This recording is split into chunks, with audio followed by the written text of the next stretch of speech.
Les comento que ahora ya estamos en plena jubilación de el trabajo organizacional, pero no ministerial, porque seguimos compartiendo la palabra a través de este medio. Hace apenas unos días regresamos de un lugar en Chiapas, donde pudimos compartir durante toda una semana una campaña de evangelismo, dado que allá ya las iglesias están abiertas y están ya teniendo sus actividades presenciales, y ellos me pidieron que externara sus saludos a la iglesia donde quiera que yo fuera, y ustedes son los primeros a quienes visito después de esta visita a Chiapas, así que reciban saludos de la Iglesia Central en Bochil, Chiapas.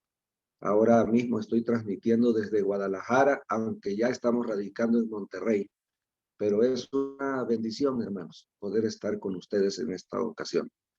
Voy a pedir que reverentemente inclinemos nuestra cabeza para orar.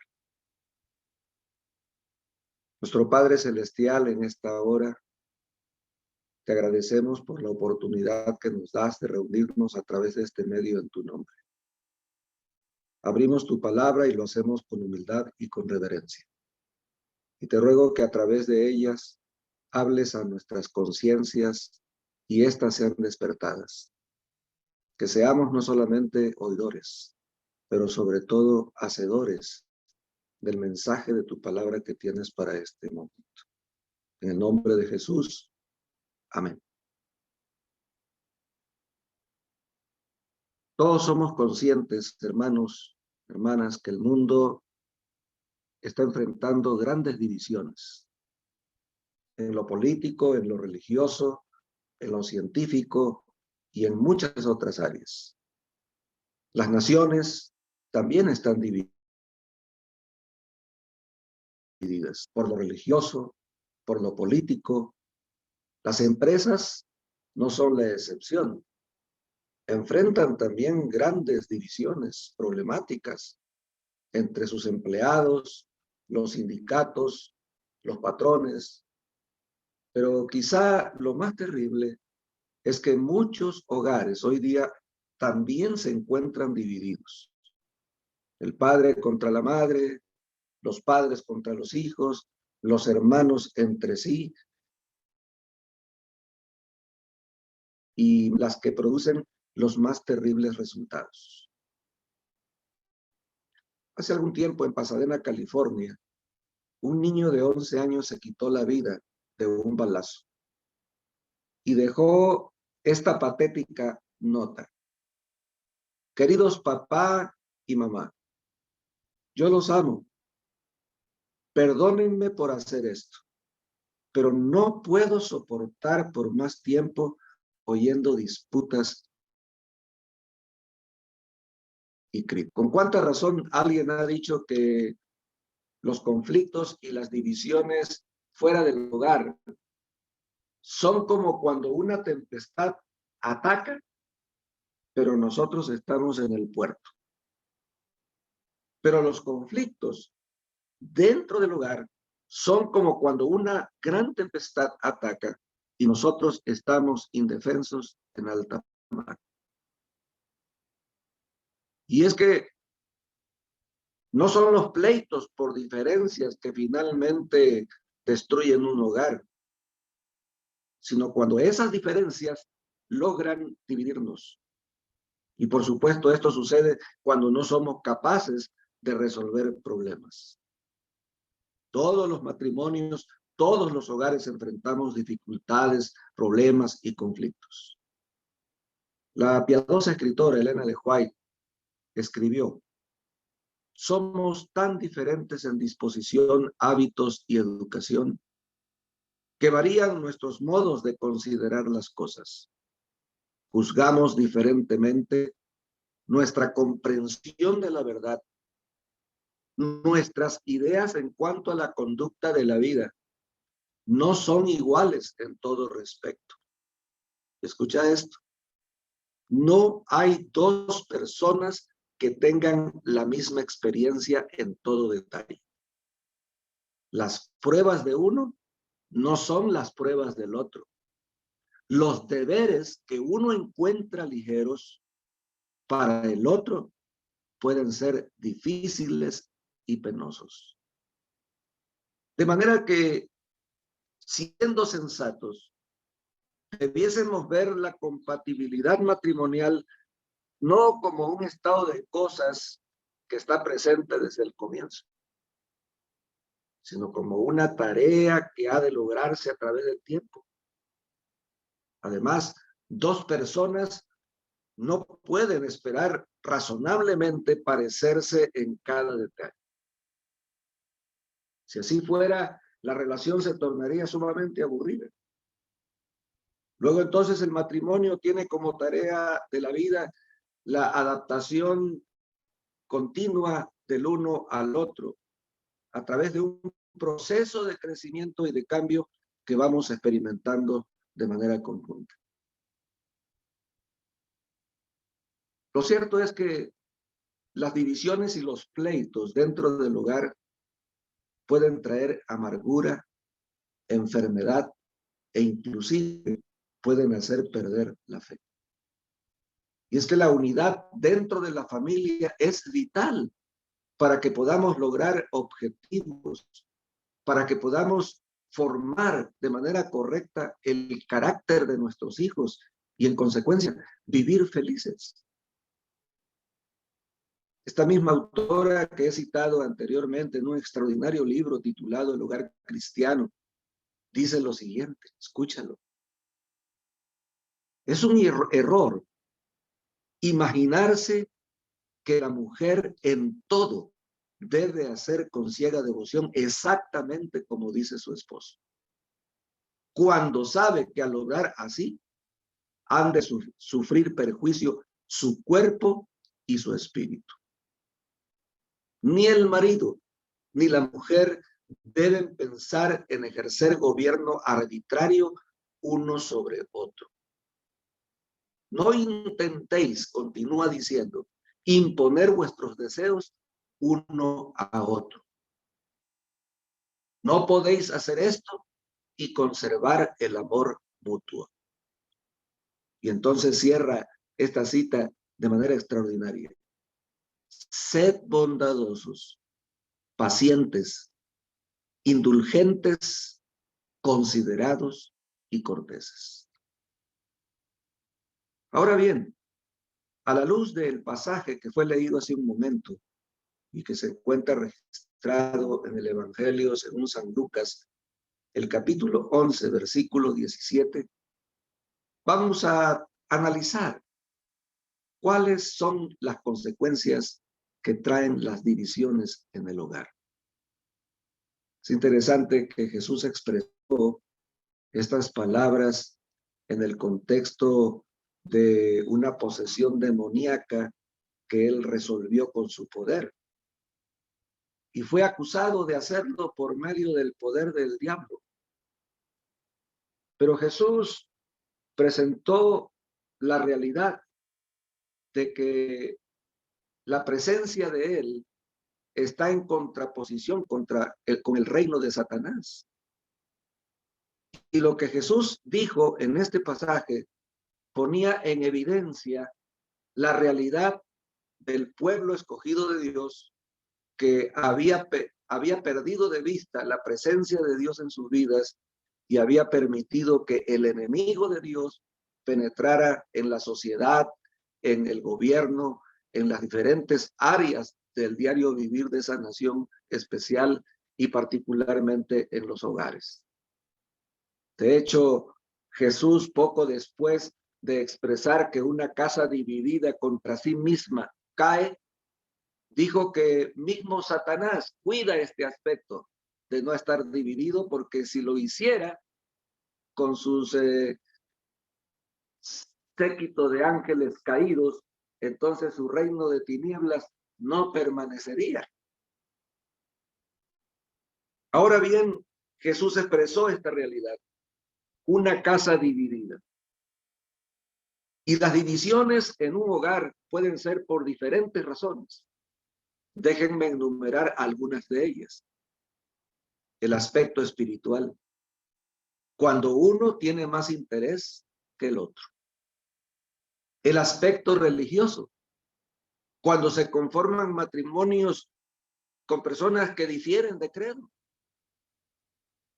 Siempre he dicho a nuestros jóvenes que los adventistas deben casarse con adventistas, los católicos con católicos, los presbiterianos con presbiterianos, etcétera.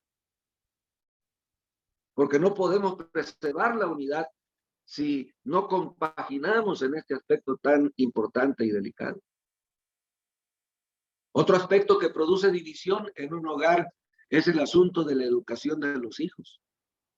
Cuando se establecen distintos métodos de disciplina y muchas veces los padres no están de acuerdo en cómo lo van a hacer. Si hay algo, mis hermanos, que perjudica a los hijos en la construcción de su carácter, es cuando los padres están divididos en desacuerdo en cuanto a su educación. Porque muchas veces la madre dice no y el hijo corre con el padre y sin primero averiguar si ya hicieron consulta con su madre, dice sí. Otro aspecto que puede dividir un hogar es la alimentación. Increíble, pero así es. La educación académica, los gustos, las costumbres, la cultura, etcétera. Por otra parte, es correcto y es normal que cada miembro de la familia tenga su propia individualidad. No es necesario pensar igual para estar unidos. La unidad debiese darse en la diversidad de pensamientos. Cada miembro tiene el derecho de opinar, de ser escuchado, de ser tomado en cuenta. Esto es muy importante. Hace poco nosotros, mi esposa y yo, estábamos cavilando acerca del lugar donde era más conveniente establecernos ahora en nuestra jubilación. Teníamos diferentes puntos de vista en cuanto a dónde, cuál sería el lugar más conveniente, pero decidimos hacer una especie de cónclave familiar a través de un Zoom. Nos reunimos con nuestros hijos, expusimos el planteamiento de las posibilidades que había y después de escuchar distintas opiniones arribamos a una decisión. Y hoy nos sentimos contentos, satisfechos de haber tomado en cuenta la opinión de los demás. La unidad en la familia, como ya había mencionado, es vital para lograr objetivos. Por otra parte, hermanos, Satanás sabe cuánto mal puede hacernos cuando logra dividirnos como familia. Él sabe que los resultados son de consecuencias eternas y es por eso que constantemente está luchando para introducir la semilla de la discordia, la semilla de la división en nuestros hogares. Y quiero decirte que él es un experto en lograr esto. Él cuida muy bien la unidad de su grupo. Porque Jesús dijo, si también Satanás está dividido contra sí mismo, ¿cómo permanecerá su reino? Entonces él cuida eso, pero los tiene alineados en unidad para introducir la división y discordia en los hogares humanos y particularmente cristianos. Se puede vivir dentro del mismo hogar, asistir a la iglesia juntos y cantar uno al lado del otro, paz, paz, cuán dulce paz, y sin embargo estar completamente divididos. Una casa dividida y luego agrega contra sí misma. Norman Wright, un autor contemporáneo, dice que en los pleitos en el hogar no hay ganadores, solo perdedores. Cuando Jesús estableció la primera pareja en el Edén, a través del matrimonio, estableció que llegaríamos a ser una sola carne, una sola persona. Y ninguno de nosotros hiere a su propio cuerpo sin que esto nos cause dolor a ambos. De modo que la desdicha o la falta de felicidad de cualquiera de los miembros de la familia, tarde o temprano va a afectar a todo el círculo familiar. porque los lazos que nos unen como familia son tan estrechos, son tan íntimos, que resulta imposible dañar a uno sin afectar a los demás. Es por eso que los conflictos dentro del hogar deben resolverse. No es correcto que tomemos la actitud de no me importa o no me interesa, o simplemente decir, como muchos dicen en medio de una situación difícil, es que eso es tu problema. Y estos principios, hermanos, se aplican a todos los miembros de la familia. Una casa dividida contra sí misma, y luego agrega, cae. En una ocasión Jesús refirió la parábola de un hombre que construyó su casa sobre la arena y su casa se cayó. Pero cuando tú ves el texto donde se registra esta ilustración en Mateo 7:27, agrega un elemento muy trascendente, porque no solamente se cayó, dice el texto, y fue grande su ruina. Caerse, o que una casa se cae, que un hogar se cae, se puede aplicar de distintas maneras. El caso extremo es cuando se llega al divorcio, el cual está siendo cada vez más común. Hace algún tiempo leía una estadística de los últimos 100 años con respecto al divorcio. Y esta estadística decía que en 1870, por cada 100 matrimonios se divorciaban 3. En 1890, 8. En 1930, 16. En 1978, 50. Ahora, imaginemos cuál es la situación hoy en nuestro tiempo. Sumamente alto. Más del 70, 80, quizás 90%. Divorcio o separación. Una autora norteamericana en un libro que tituló Mejor que el divorcio, habla del divorcio de puertas adentro por amor a los hijos. Implica que muchas parejas viven bajo el mismo techo, pero no están unidas. Y aunque su ruina no se hace visible para mucha gente porque viven siempre de formas, de apariencias, sí es sumamente dañino para los que viven dentro. Muchos hogares están en ruinas, llevan una vida desdichada, una vida miserable, y los hijos son seriamente afectados por esta situación. Otro autor contemporáneo, Wilhelm Stickel, dice lo siguiente: pero la experiencia nos demuestra todos los días que en casi todas las uniones uno de los cónyuges trata de dominar al otro. Quiere imponerle sus opiniones, sus costumbres, su código moral, y entonces es concluyente cuando declara: el resultado suele ser muy triste. Y fue grande su ruina, dijo el Señor. Y la ruina puede ser también de carácter espiritual. Porque quiero decirte que muchos han perdido el interés de ir a la iglesia, de estudiar la palabra de Dios, de orar, por este tipo de situaciones y divisiones que se viven constantemente dentro del hogar.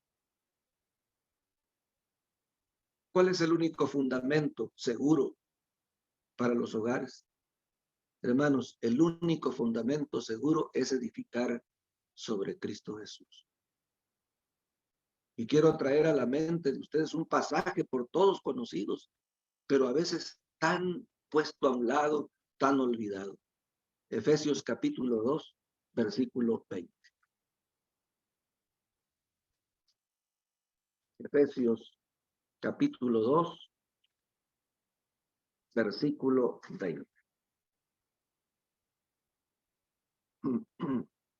edificados sobre el fundamento de los apóstoles y profetas. Quiero detenerme hasta ahí en este momento. El fundamento de los apóstoles y los profetas no es otra cosa que la palabra de Dios. Las santas escrituras, las cuales escribió Pablo a Timoteo, pueden ser útiles para enseñar, para redarguir, para constituir en justicia, para que todo hijo de Dios sea enteramente preparado para toda clase de bien. Así que edificados sobre el fundamento de los apóstoles y los profetas. Pero aquí viene la parte más importante, porque dice el texto, siendo la piedra fundamental de ese fundamento, el ángulo principal, Jesucristo mismo. Porque ellas son las que dan testimonio de Jesús. Porque ellas nos revelan al Jesús que necesita ser constituido el centro de nuestro hogar para que éste pueda perdurar. Para que nuestra familia pueda hacer frente a las inclemencias de esta vida moderna que azotan sin piedad a nuestras familias. Y la única salvaguardia, mis hermanos, solo es el Cristo revelado en las Sagradas Escrituras. Muchos autores concuerdan en que el conflicto no es ni bueno ni malo. Que el conflicto es un proceso social que conduce a ciertos resultados que pueden ser positivos o negativos. Y entonces establecen 4 puntos en cuanto al conflicto. Número 1, que el conflicto es inevitable en un mundo pecaminoso. Número 2, que es un proceso humano importante. Número 3, que el conflicto aumenta en épocas de crecimiento y cambio. Y número 4, que el conflicto produce ciertos resultados que pueden ser creativos o destructivos, dependiendo cómo enfrentamos el conflicto.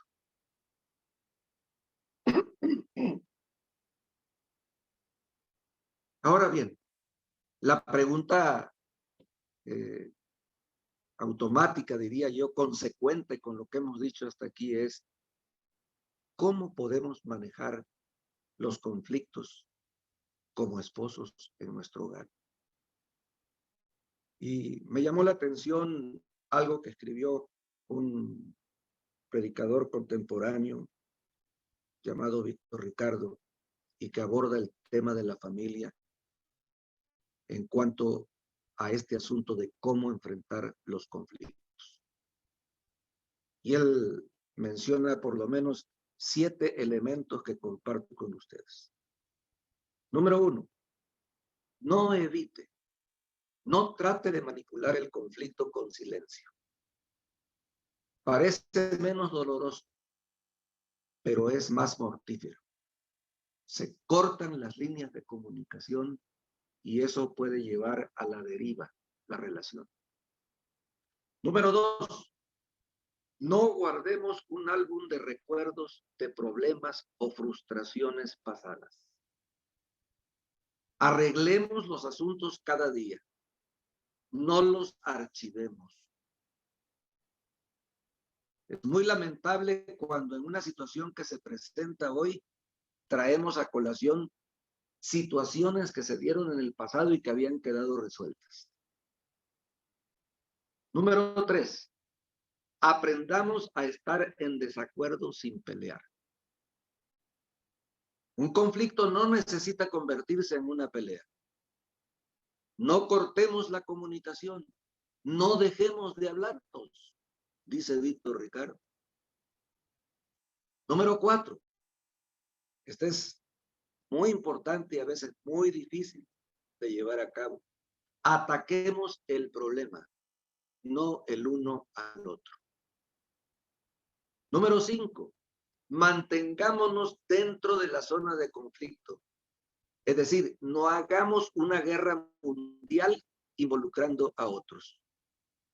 No metamos a los hijos en los desacuerdos que tenemos como esposos, y mucho menos a nuestros padres, a nuestra familia.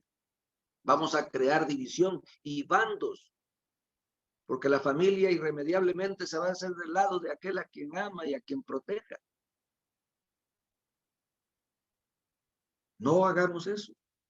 Vamos a crear una situación mayor. Número 6, evitemos palabras como tú nunca o tú siempre. Esto lo hemos probado todos. Alguien cometió un error en el matrimonio y la otra persona le dice que tú siempre, aunque haya sido la primera vez que lo hizo. O se olvidó de celebrarle, de llevarle un ramo de flores el día del cumpleaños. Tú nunca, aunque haya sido la primera vez. Nunca hablemos, y estoy aquí sí voy a usar el nunca de manera absoluta, pero nunca utilicemos términos absolutos. Porque, y especialmente cuando tienen una connotación negativa. Y finalmente, número 7, cuando estemos equivocados, reconozcámoslo, confesémoslo, seamos humildes y si hay que pedir perdón, hagámoslo.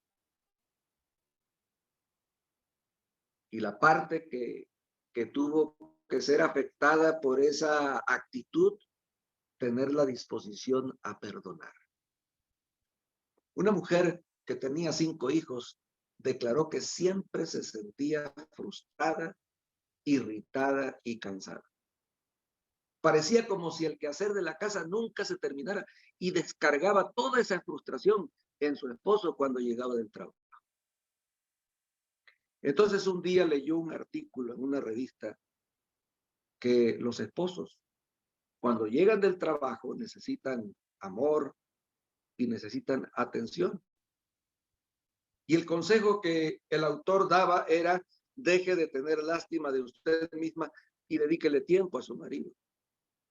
Por muchas quejas que tenga, guárdelas en su interior y busque la forma de arreglarlo o atiéndalo en otro momento. Mátelo a fuerza de cariño, decía el autor.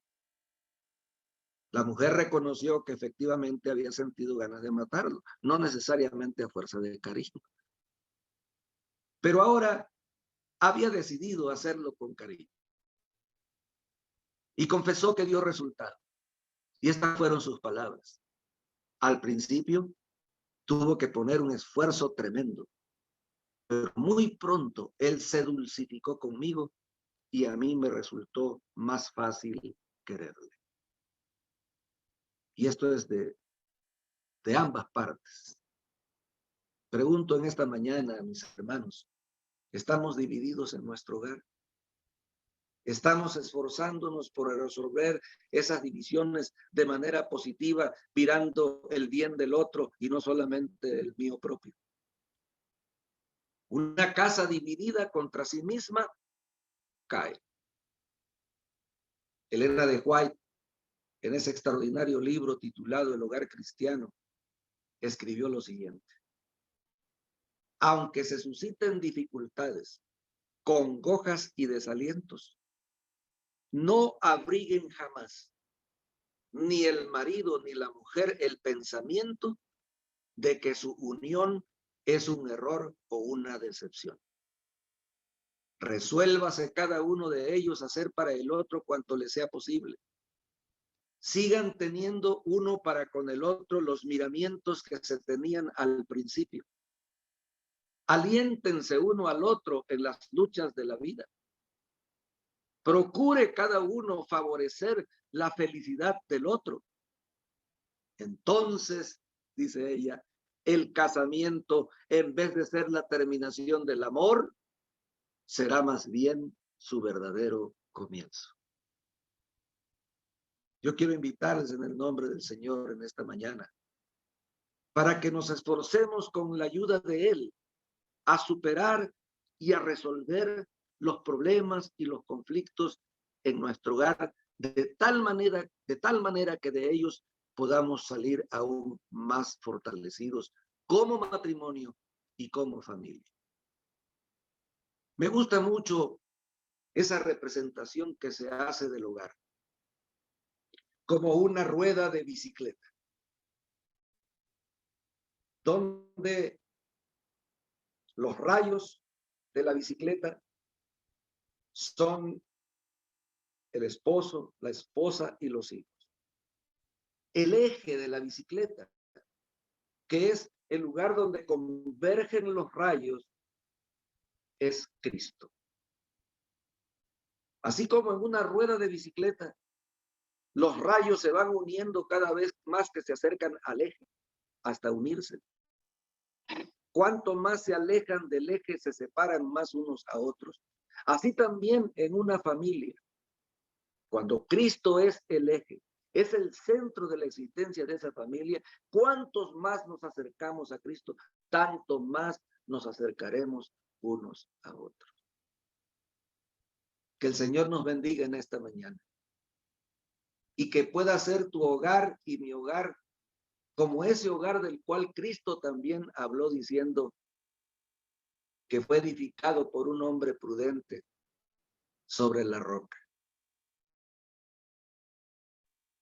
Y vino la lluvia, y vino la tempestad, pero la casa permaneció porque estaba sustentada sobre la roca, y la roca es Cristo Jesús. Que Dios te bendiga y te guarde, es mi deseo y mi oración. Y después de que cantemos, no sé si está planeado que cantemos algún himno, yo quiero hacer una oración por ti y por tu hogar, o lo hago ahora mismo. Sin lugar a dudas que evoca la resolución que Josué en el ocaso de su vida tomó cuando dijo, yo y mi casa serviremos a Jehová. Y en este momento, antes de orar, quiero invitar a cada familia que está sintonizada a este programa que tomen de la mano o se abracen para que entonces en esa disposición de unidad yo pueda pedir una bendición al Señor por cada uno de ustedes, de sus familias, de su matrimonio, de sus hijos. Y con toda reverencia vamos a inclinar nuestra cabeza. Omnipotente Padre y Dios nuestro, alabado sea tu nombre. En esta hora, Señor, queremos tomar la resolución que tomó Josué. Yo y mi casa serviremos a Jehová. Te suplico que bendigas a cada familia que está sintonizada a través de este medio. Cada matrimonio, cada hijo, cada hija, cada abuelo, abuela, tíos. Las familias son muy extensas, a menudo se extienden más allá de lo que nosotros pudimos haber sospechado cuando iniciamos esta experiencia llamada matrimonio. Te ruego, Señor, que los mantengas unidos en el vínculo de tu amor.